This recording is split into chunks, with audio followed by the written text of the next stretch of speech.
তাকওয়া যদি অবলম্বন করা হয় তাহলে শুধু রিজিক নয়, আল্লাহ তাআলা সাবলীলতার দ্বার প্রশস্ত করে দিবেন। এবং ঘি এবং রুটি, আরবের মধ্যে ঘি এবং রুটি খাওয়ার একটা প্রচলন। তো ঘি এবং রুটি দ্বারা প্লাবিত হবে, বন্যা যখন আসে মানুষ ডুবে যায়, প্লাবিত হয়, তো এমনভাবে রিজিকের দ্বার খুলে দেওয়া হবে। এখন তাকওয়ার মর্মার্থ আমাদেরকে বুঝতে হবে। তাকওয়া বলে কাকে? সাধারণত আমরা শুনে থাকি তাকওয়া তাকওয়া তাকওয়া, পরহেজগারি পরহেজগারি। তো আমাদের বুজুর্গানে দিন রাহমাহুমুল্লাহ মুবিন যে তাকওয়ার অর্থ বলেছেন, যেমন ইবনে রজব রহমতুল্লাহ তাআলা তিনি বলেন, তাকওয়া মানে আনুগত্যশীল কর্মের মাধ্যমে এবং নাফরমানিমূলক বিষয় থেকে বিরত থাকার মাধ্যমে আল্লাহর ক্রোধ এবং শাস্তি থেকে বেঁচে থাকা। আল্লাহ তাবারক ওয়া তাআলার জালালিয়ত এবং আল্লাহ তাবারক ওয়া তাআলার আযাব থেকে বেঁচে থাকা, এর নাম হচ্ছে তাকওয়া।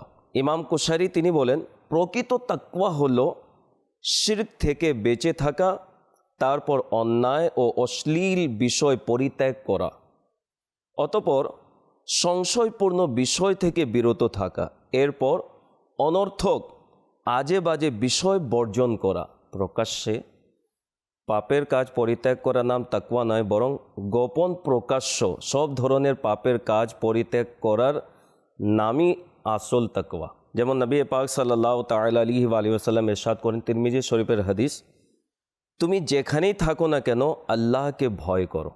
যেখানেই থাকে, যার মাঝে তাকওয়া থাকে না, তাকওয়া আল্লাহর ভয় কেউ তাকওয়া বলা হয়েছে। তো প্রকাশ্যে গোপনে তার এই ধ্যান ধারণা থাকে, আমার প্রভু আমাকে দেখছে, আমার আল্লাহ আমাকে দেখছে, বিদায় সে প্রকাশ্যে হোক গোপনে হোক, জাহিরি বাতিনি সব জায়গায় সে ওই সকল কাজ থেকে বিরত থাকে যে কাজ করলে আল্লাহ তাবারক ওয়া তাআলার অসন্তুষ্টি পাওয়া যায়, আল্লাহ তাবারক ওয়া তাআলা অসন্তুষ্ট হয়।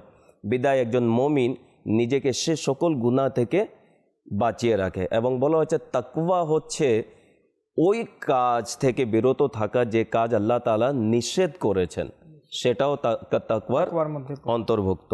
কিতাবে বলা হয়েছে শাহরুখ ভাই, যে একজন ব্যক্তি যখন পথ চলে, তো পথ চলতে গিয়ে যদি ওই পথের মধ্যে যদি কাঁটা থাকে, তখন নিজেকে কত সেভ করে, কত বাঁচিয়ে সে পথ অতিক্রম করে। তো তাকওয়াবান ব্যক্তি নিজেকে সেরকমই গুনাহ থেকে বাঁচিয়ে, আল্লাহর অসন্তুষ্টিমূলক কাজ থেকে বাঁচিয়ে সে আখিরাতের পথ অতিক্রম করে। তো তাকওয়া যাদের মাঝে থাকে তাদেরকে মুত্তাকি বলা হয়। তাকওয়ার অধিকারী যারা, এদেরকে মুত্তাকি বলা হয়।